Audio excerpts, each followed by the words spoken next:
Hi and welcome to the channel. Have you ever wondered what sets apart successful people such as Andrew Carnegie and Thomas Edison from the pack? It was their mindset and habits. In this book, Wishes Won't Bring Riches, Napolean Hill highlights the key messages from his direct interviews with these two great men. However, before embracing any of these habits and ideas, one must have what Andrew Carnegie terms a definite major purpose. In Andrew Carnegie's will, he envisioned himself as a man who would transform the industrial landscape of America, hence turning himself into a steel tycoon. Thomas Edison saw himself as a person to transform the way people lived, hence inventing numerous wonders such as the light bulb. Nonetheless, while not everyone aims to achieve such monumental goals, I believe that one's definite major purpose essentially encompasses one's life goals. So, once you have set down your goals, then the blueprint to success is about to follow. Firstly, Andrew Carnegie stresses that one must have faith to truly achieve their goal. Faith, however, can be classified into 1. Blind faith, which is harmful, as one just follows the promises of others aimlessly. 2. Passive faith, which is also useless because this is just pure wishful thinking with no actual action. 3 is the most critical, applied faith, because one will actually apply themselves to achieve their goals. This is key to success through the actions such as creative thinking, knowledge accumulation, and active engagement. One then replaces self-imposed limitations with confidence and ability to strive towards their purposes.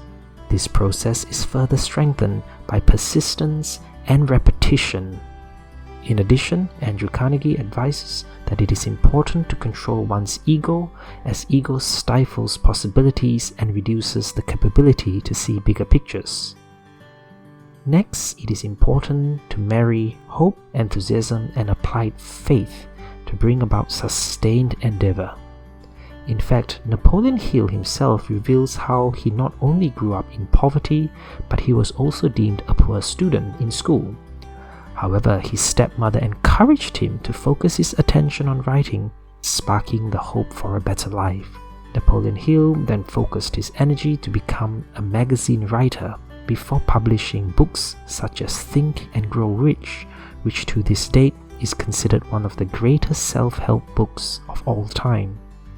Indeed, this is a demonstration of how hope, enthusiasm, and applied faith can work together to achieve great things. In addition, the power of enthusiasm is best demonstrated in the interview of Thomas Edison. When Napoleon Hill queried Mr. Edison on how he was able to overcome numerous discouragements, Mr. Edison said he was actually expelled from school as the teacher did not think he was bright enough. So this in turn forced him to learn from the University of Hard Knocks. He explained that by going through the University of Hard Knocks, you would be enthused about learning from difficulties faced, because this is where real education comes from and not just from reading. Thomas Edison never saw a moment of failure as the endpoint. Instead, every failure was treated as another step in the right direction. He also highlights the importance of what's called the Mastermind Group. Edison recollects how Henry Ford, Harvey Firestone, and John Burroughs, and himself would meet regularly to seriously but harmoniously discuss any subjects to come up with new ideas. Critically, the group's success is dependent on the willingness for everyone to speak openly and engage in the spirit of learning. As highlighted in Napoleon Hill's book Think and Grow Rich, no one becomes extremely successful and wealthy alone. No one knows enough to do that alone. But when like-minded peers get together in the spirit of harmony with the express purpose of helping each other, miraculous things can happen and often do. The last part of this book discusses organized individual endeavor. Andrew Carnegie explains that in order to succeed, these are some key principles to adhere to. 1. Take quick and decisive action, as procrastination is stifling.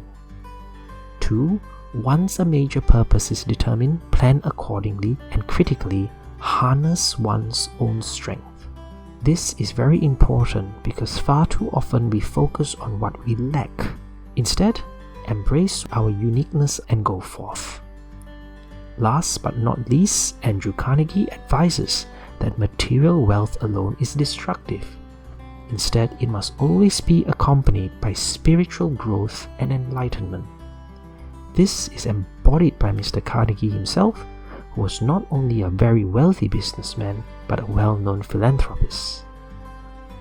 Upon reflection, I did enjoy reading this book because it was presented in the format of actual interviews carried out between some of the greatest minds in human history. The key principle is very obvious, and it reminds us that thinking, wishing, dreaming, and hoping are insufficient. One must actually take concrete actions to achieve their goals.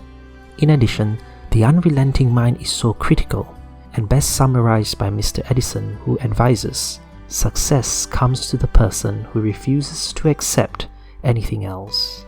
With that, I hope you gained something from this video to pursue your own dreams. If you found value, please consider subscribing, commenting, and hitting the like button.